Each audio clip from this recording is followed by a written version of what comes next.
இலங்கையில் இந்திய அமைதிப்படை நடவடிக்கை, விடுதலை புலிகளின் தலைவருக்கு கிடைத்த முக்கிய உதவி வெளிப்படுத்திய ரவுப் ஹக்கீம் எம்பி. 40 லட்சம் மதிப்பிலான 116 கிலோ கஞ்சா பொதிகள் இலங்கைக்கு கடத்துவதற்காக பதுக்கி வைக்கப்பட்டிருந்த நிலையில் பறிமுதல். ராமநாதபுரம் சுங்கத்துறை அதிகாரிகளின் நடவடிக்கை. தையிட்டி விகாரையை விகாரைக்குரிய காணியில் கட்டித்தர தயார், மக்களின் காணிகளை மக்களிடம் வழங்குங்கள் வலியுறுத்தும் அருள் ஜெயந்திரன். மஹிந்தவை கடவுளாக கருதுங்கள், ஜனாதிபதி அனுரவுக்கு அர்ச்சுனா வழங்கிய அறிவுரை. நம்பி ஏமாற்றம் அடைந்த வடக்கு மக்கள். சக்கர நாற்காலி கிரிக்கெட் அணி வீரரின் ஒற்றுமைக்கான சுற்றுப்பயணம், வவுனியா இளைஞனின் முன்மாதிரியான செயல், மக்களிடம் விடுக்கப்பட்ட கோரிக்கை. கிராம அலுவலரை தாக்கியதாக குற்றம் சுமத்தப்பட்ட இளங்குமரன் எம்பி நீதிமன்றில் முன்னிலையாக தவறியதால் சர்ச்சை, செப்டம்பர் மாதத்துக்கு ஒத்திவைப்பு. யாழில் ஜனாதிபதி அனுர வீதியில் நடப்பதால் பயனில்லை, வடமாகாண ஆளுநர் அலுவலகத்துக்கு முன்னால் கவனஈர்ப்பு போராட்டம், மக்கள் முன்வைத்த கோரிக்கை.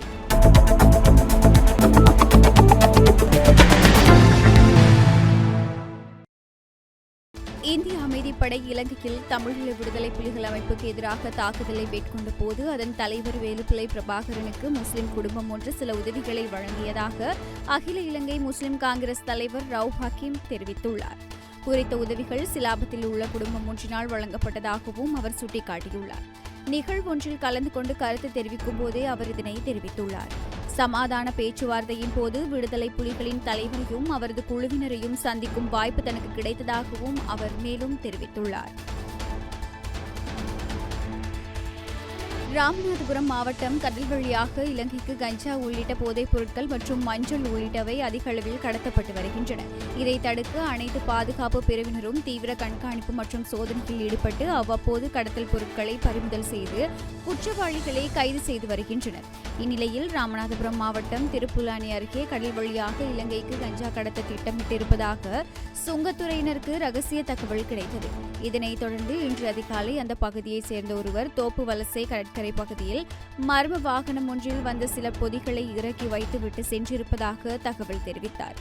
இதைத் தொடர்ந்து சுங்கத்துறை அதிகாரிகள் அந்த பகுதிக்கு சென்று தீவிர சோதனையில் ஈடுபட்ட போது இலங்கைக்கு கடத்துவதற்காக தோப்பு வலசை கடற்கரை பகுதியில் ஆங்காங்கே பதுக்கி வைக்கப்பட்டிருந்த கஞ்சா பொட்டலங்களை அதிகாரிகள் கைப்பற்றினர். தையிட்டி விகாரையை விகாரைக்குரிய காணியில் கட்டித்தர நாம் தயார், ஆனால் சட்டமுரணாக கையகப்படுத்தியுள்ள மக்களின் பூர்வீக காணிகளை மக்களிடம் வழங்குங்கள் என அகில இலங்கை மக்கள் எழுச்சி கட்சியின் செயலாளர் நாயகம் அருள் ஜெயந்திரன் வலியுறுத்தியுள்ளார். யாழ்ப்பாணத்தில் உள்ள கட்சியின் தலைமை அலுவலகத்தில் இன்று ஊடக சந்திப்பை மேற்கொண்ட அவர் மேலும் தெரிவிக்கையில், தையிட்டி விகாரையை நாம் எதிர்க்கவில்லை, ஆனால் அது அமைக்கப்பட்ட விடயம் குறித்தே மக்கள் போராடுகின்றனர். இதே நேரம் கடந்த அரசுகள் போன்று அனுர அரசும் இனவாதத்தை தொடர்ந்தும் பேசாமல் அதை தடுக்க நாடாளுமன்றத்தில் சட்டம் இயற்றி நடைமுறையாக்க வேண்டும் எனவும் தெரிவித்துள்ளார். ஜனாதிபதி அனுரகுமார திசாநாயக்க வடக்கில் சுதந்திரமாக நடைபயிற்சி செய்ய முன்னாள் ஜனாதிபதி மஹிந்தவே காரணம், அவரை அரசாங்கம் கடவுளாக நினைக்க வேண்டும் என நாடாளுமன்ற உறுப்பினர் ராமநாதன் அர்ச்சுனா தெரிவித்துள்ளார். இன்று இடம்பெற்று வரும் நாடாளுமன்ற அமர்வில் கலந்து கொண்டு கருத்து தெரிவிக்கும் போதே அவர் இதனை தெரிவித்துள்ளார். ஜேவிபியினர் தான் நாட்டில் இனவாதத்தை பரப்பி வருவதாகவும் அவர் சுட்டிக்காட்டியுள்ளார். ஜனாதிபதி வடக்குக்கு வருகை தந்து இனவாதத்தை தூண்டுவதை நாங்கள் ஒருபோதும் விரும்ப மாட்டோம் எனவும் அவர் சுட்டிக்காட்டியுள்ளார்.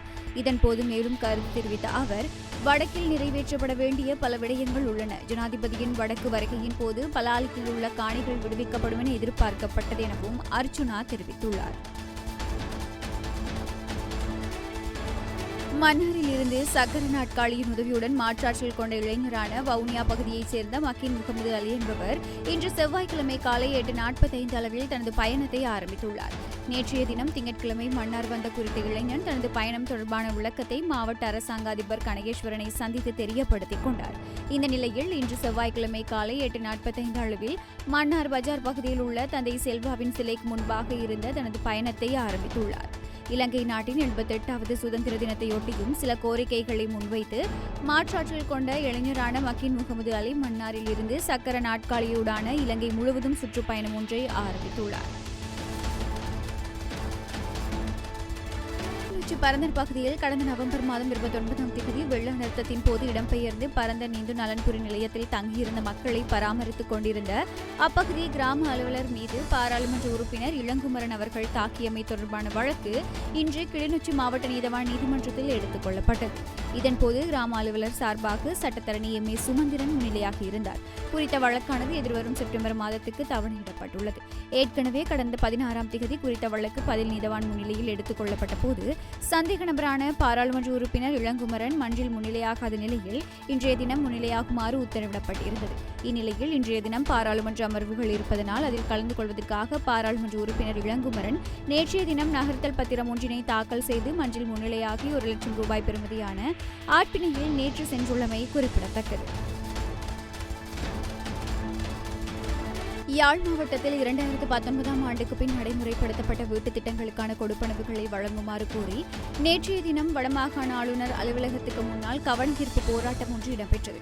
போராட்டத்தில் கலந்து கொண்டவர்கள் கருத்து தெரிவிக்கையில் 2019ஆம் ஆண்டு தற்போதைய ஆளுநர் அப்போதைய யாழ் மாவட்ட அரசாங்க அதிபர் வேதநாயகன் காலத்தில் அரசாங்கத்தினால் நடைமுறைப்படுத்தப்பட்ட வீட்டுத் திட்டங்களுக்கான கொடுப்பனவுகள் இன்று வரை வழங்காமல் உள்ளது. யாழ்ப்பாணம் வந்த ஜனாதிபதி அனுரகுமார திசாநாயக்க வீதியில் நடந்து திரிகிறார். ஆனால் யாழ் மாவட்டத்தில் வீடுகள் இல்லாமல் அரைகுறை வீடுகளில் தங்கியுள்ளோரை சந்திப்பதற்கு அவருக்கு நேரம் கிடைக்கவில்லை. ஆகவே எமது பிரச்சினை தொடர்பில் வடமாகாண ஆளுநருக்கு மீண்டும் தெரியப்படுத்தியுள்ளோம். எமது பிரச்சினையை விரைந்து தீர்க்காவிடின் எமது போராட்டம் தொடரும் எனவும் தெரிவித்தனர்.